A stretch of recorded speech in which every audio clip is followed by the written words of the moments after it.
Gentlemen, there is something I need to say that very few people will tell you.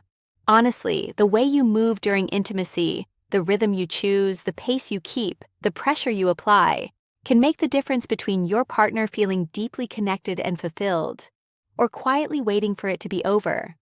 That's not an exaggeration.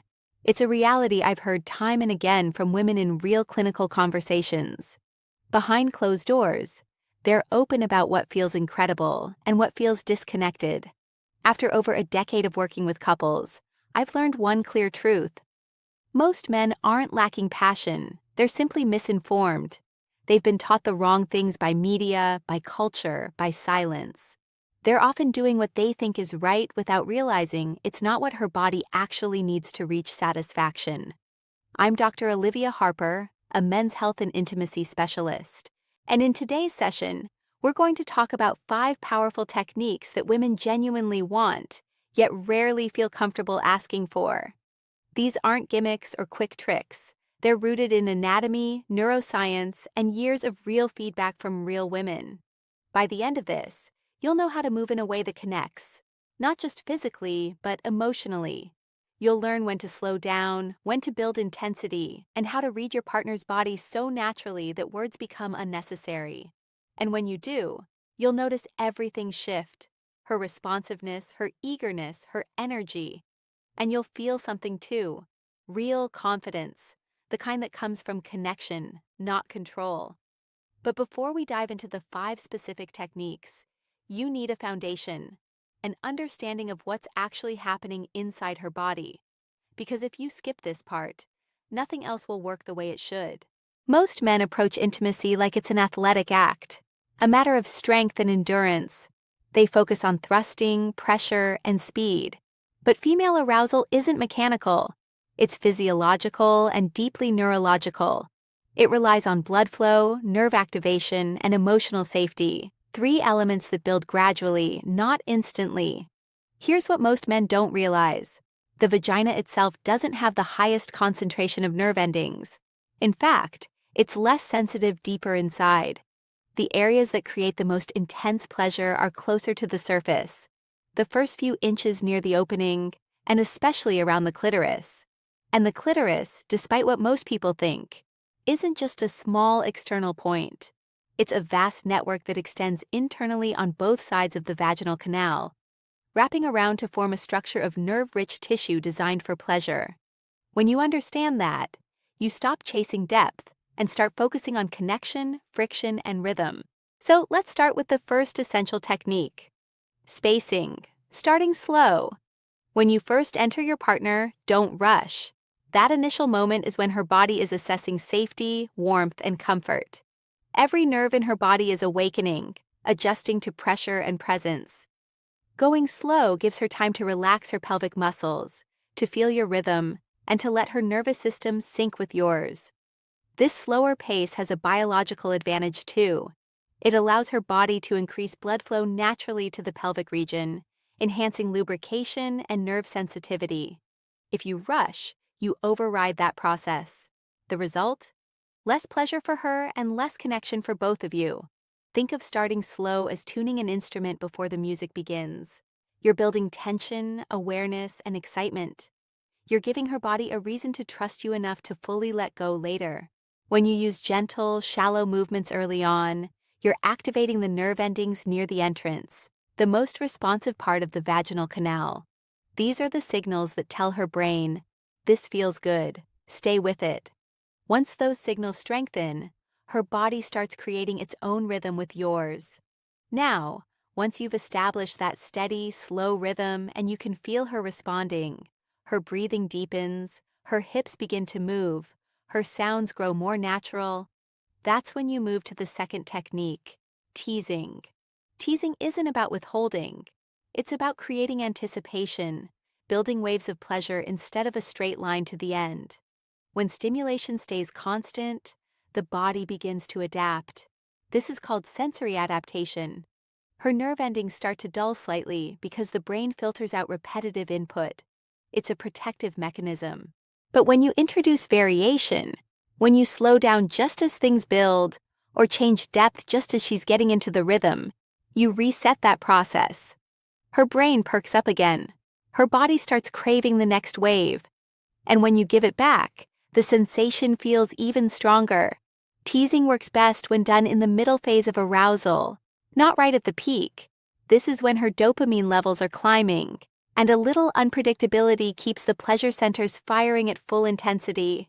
Think of it like music again. Soft, then strong, then soft again. Each change creates a deeper emotional and physical reaction.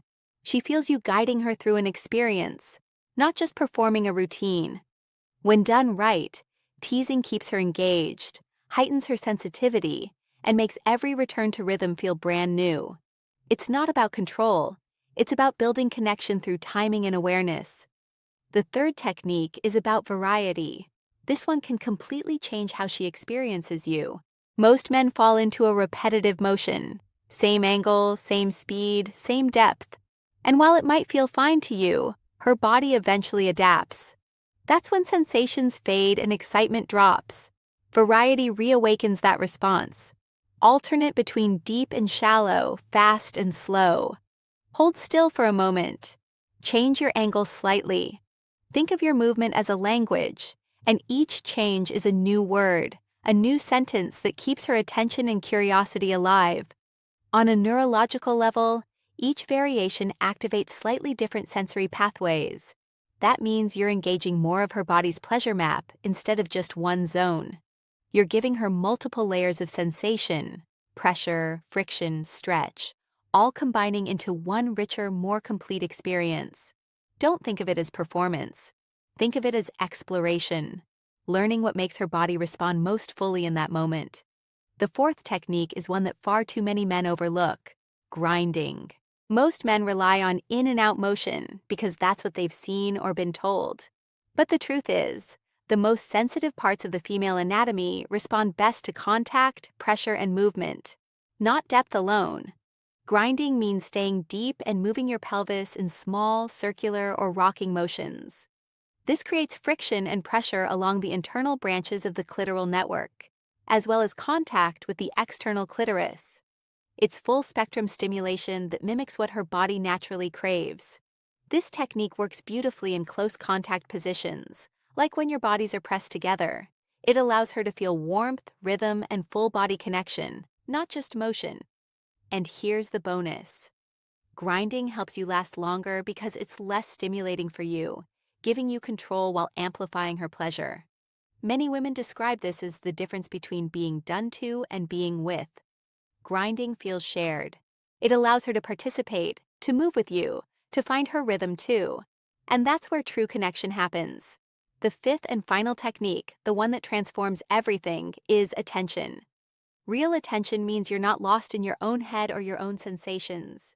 You're tuned into her breathing, her subtle movements, her micro expressions. When you shift your focus from, "Am I doing this right?" to, "What is her body telling me?" everything changes. Every woman has her own unique pattern of response. Some respond to shallow rhythm, others to deep pressure. Some need consistency, others need change. You won't know unless you pay attention. Watch how she moves, listen to her breathing, notice when her hips lift or when she pulls you closer. Each cue is communication, her body's language, telling you exactly what it loves. And here's the secret that very few men ever learn. When you're truly attentive, you become intuitive. You stop guessing. You start feeling her reactions before she even says a word. That kind of presence is rare, and it's unforgettable. But attention goes beyond the physical. For women, satisfaction is deeply tied to safety, trust, and emotional presence.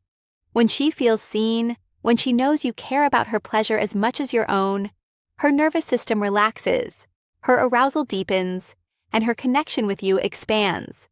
This is why women often say that the best lovers aren't the most muscular or the most experienced. They're the ones who are present, who make them feel safe enough to let go. When you show up that way, not trying to prove, not performing, but being with her, her entire body responds. The experience becomes richer, more connected, and infinitely more satisfying for both of you. Now let's connect this to the part that most men never think about: the physical foundation behind pleasure and stamina. Because even the best technique in the world won't reach its full potential if your body isn't supporting it. I tell my patients this all the time.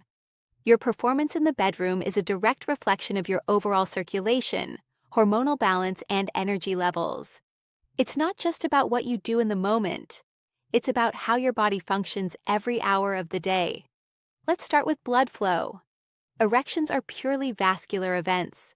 They depend on healthy arteries and flexible blood vessels that can expand rapidly to fill the penis with blood. But as we age, these vessels can stiffen and narrow due to inflammation, cholesterol buildup, or poor lifestyle habits. The same processes that affect your heart and brain also affect your pelvic circulation, often earlier. That's why one of the first signs of vascular aging is difficulty maintaining firmness. It's not a lack of desire, it's a lack of flow. And here's the hopeful part. Blood vessels can be retrained. They can recover elasticity and responsiveness when you give them the right support. The simplest and most powerful way to do that is through nutrition. The foods you eat directly influence your nitric oxide levels, the molecule that signals your blood vessels to relax and open. Leafy greens like spinach and arugula, beets, pomegranate, and citrus fruits all boost nitric oxide naturally. So do healthy fats from sources like avocado, nuts, and olive oil. Next comes movement. I'm not talking about hours in the gym. Even 20-30 minutes of brisk walking daily improves blood flow, enhances nitric oxide production, and lowers inflammation. Gentle strength training, bodyweight squats, push-ups, or resistance bands supports testosterone production and keeps your body metabolically young. Now, let's talk about stamina and energy. These are powered by your mitochondria, the tiny engines inside your cells that produce energy. When you're sedentary, dehydrated, or eating processed foods, those mitochondria slow down. That's when you feel tired, sluggish, or quick to fatigue.